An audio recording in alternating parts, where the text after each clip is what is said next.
Hello সবাই, কেমন আছো? আমি তো খুব ভালো আছি। আজকে হোলি একদম সকাল সকাল আমি রেডি হয়ে গেছি প্রভাত ফেরিতে যাব বলে। কারণ প্রত্যেক বছর পাড়াতে প্রভাত ফেরি হয়।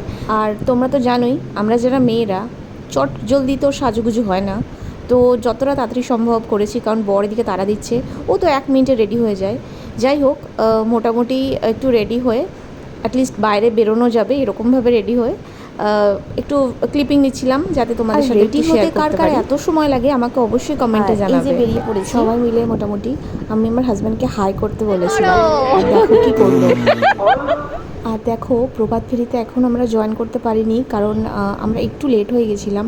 ওরা মোটামুটি 5 মিনিট আগে বেরিয়েছিল। তারপর আমরা কি করলাম, একটা শর্টকাট রাস্তা ধরলাম, যেখান থেকে গিয়ে আমরা তাড়াতাড়ি প্রভাত ফেরিতে জয়েন করতে পারবো। ভাগ্যিস আমরা এই রাস্তা দিয়ে গেছিলাম, তার জন্য আমরা খুব তাড়াতাড়ি ওদের সাথে মিট করতে পেরেছি।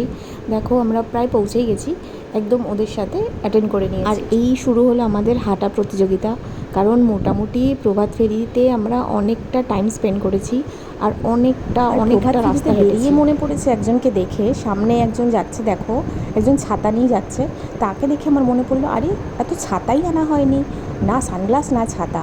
গরমে যে কি বিপদে পড়েছিলাম, সারা রাস্তা ঘামতে ঘামতে গরম পরিস্থিতি করা যাবে, সবাই একসাথে মিলেই ঘামছি।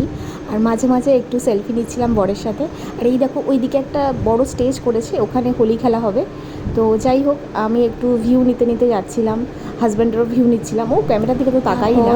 আস্তে আস্তে ওই এরিয়াটা দিয়ে আমরা ক্রস করছিলাম, অনেকটা বড় এরিয়া।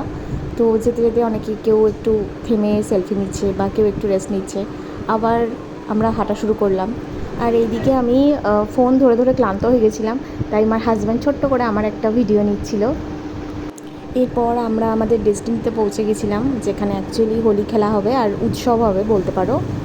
তো তারপরে আমি চলে এসেছিলাম মায়ের কাছে। মায়ের কাছে আসা মাত্রই আমার এক ছোট, মানে ও খুব ছোটোবেলা থেকেই আমার কাছে পড়েছিল, আমার স্টুডেন্ট, ও আমার গালে রং মাখিয়ে দিয়েছিল।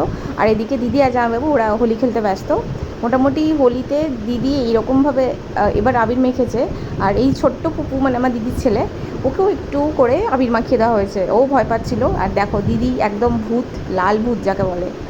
আর এটা আমার জামাইবাবু, আমি জামাইবাবুকে দাদা বলে ডাকি। আমি একটু হালকা একটু আবির দিয়েছিলাম, আর তবে আজকালকার আবির একদম আবির মাখিয়ে দেওয়ার পর ওর কী অবস্থা হয়েছে, মানে ও একদম চাইছিল না আবির মাখাতে, কিন্তু পরে আবার এনজয় করছিল। এদিকে দিদিকে দেখো, ও সেই দেখে আমার কি হাসি। যাই হোক, এই দিকে দেখো, এটা হলো মেন পার্ট আমার হোলিতে। এইটা হলো আমার হাজবেন্ড। ও, আমি হাসি কন্ট্রোলই করতে পারছিলাম না। ও কিন্তু অ্যাকচুয়ালি মাতাল ছিল না, ও মাতাল হওয়ার অ্যাক্টিং করছিল।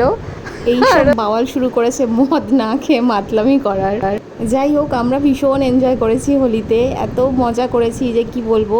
এইবার ভীষণ মজা করেছি। তোমরাও হোলি কেমন কাটিয়েছো আমাকে অবশ্যই জানিও। আর চ্যানেলটা ভালো লাগলে অবশ্যই লাইক, কমেন্ট আর সাবস্ক্রাইব ডেফিনেটলি করো। চলো, বাই।